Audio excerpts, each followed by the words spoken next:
You know, it's probably the oldest, toughest question there is. Why is there so much suffering? Why do awful things happen to people who don't deserve it? If there's a good and powerful God, where is he when everything's falling apart? It's a question that's less of a thought experiment and, for many of us, more of a deeply personal ache. Right, so let's just put it on the table. This is the classic problem of evil. And for a lot of people, the sheer amount of pain and injustice in the world isn't just a tough question for faith. It feels like a total deal breaker. It's probably the #1 reason people give for thinking, yeah, I just don't see how a good God could exist. And look, this objection can get really sharp.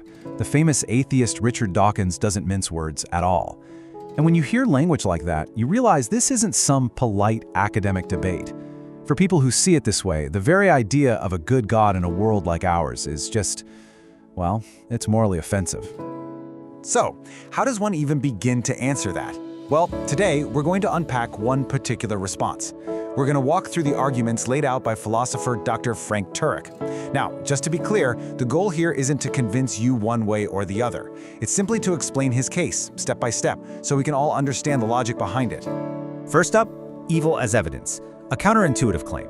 Now, the argument kicks off with the total twist, something you probably wouldn't expect.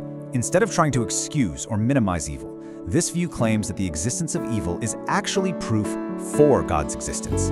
I know, it sounds kind of nuts, so let's see how on earth that's supposed to work. Okay, so here's the crucial first step. The argument is that whenever you call something evil, like injustice or cruelty, you're automatically comparing it to a standard of what's good, like justice and kindness. I mean, think about it.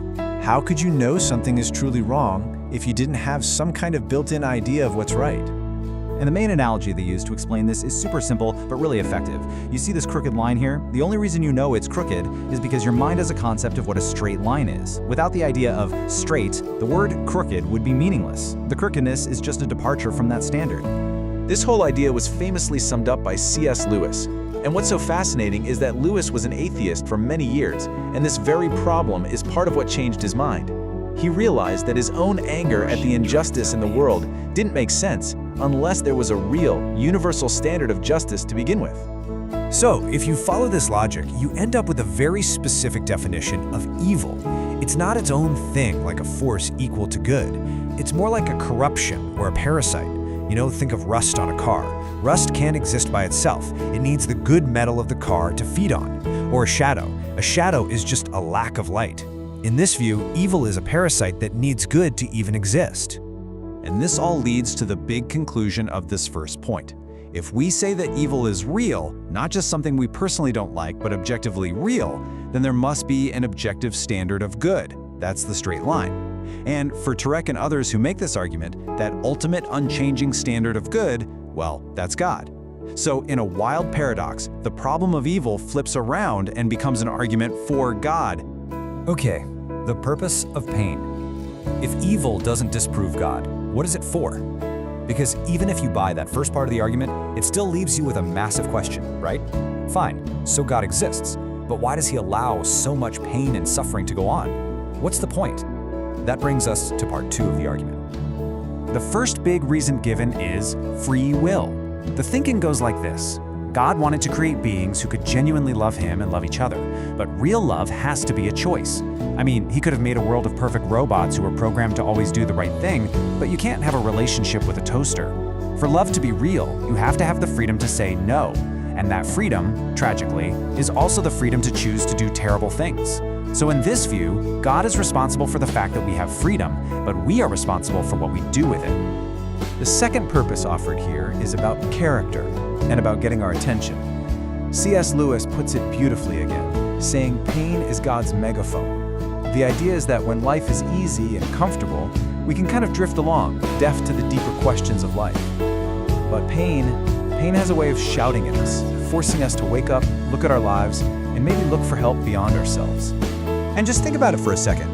Many of the virtues we admire most, things like courage, compassion, perseverance, they literally can't exist without some kind of hardship. I mean, how can you be courageous if there's no danger?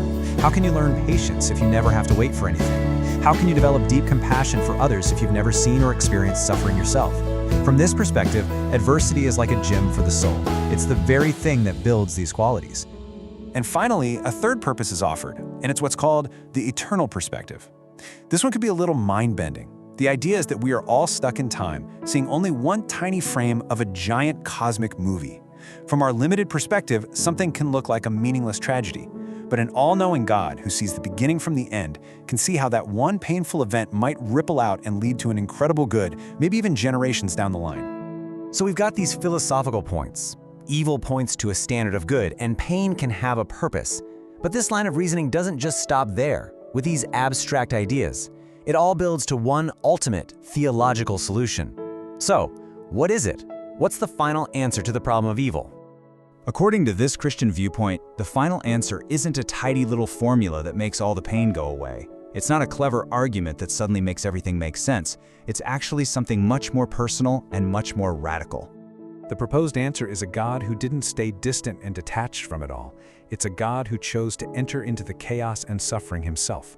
In this view, the ultimate answer to where is God when it hurts is right there in the middle of it, hurting with you.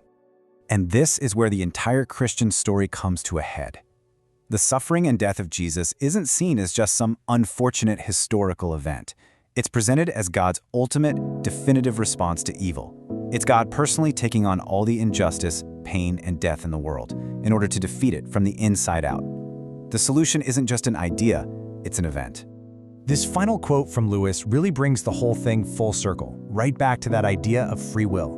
He's basically saying that, in the end, God respects our choices completely. We can choose to align ourselves with His good purpose, or we can insist on our own way. And if we insist long and hard enough, God will eventually give us what we want, a universe without Him in it. So that's the argument laid out. It claims that evil actually points to good, that suffering can be used to forge our character, and that the ultimate answer isn't an explanation, but a person, a God who suffers with us and for us. Now, of course, this doesn't magically take away the sting of pain, but it does try to reframe it, which leaves us with one last question to chew on. How would our lives change? How would our resilience change if we started to believe that our deepest suffering might not be meaningless after all? What if it has a purpose that we just can't see yet?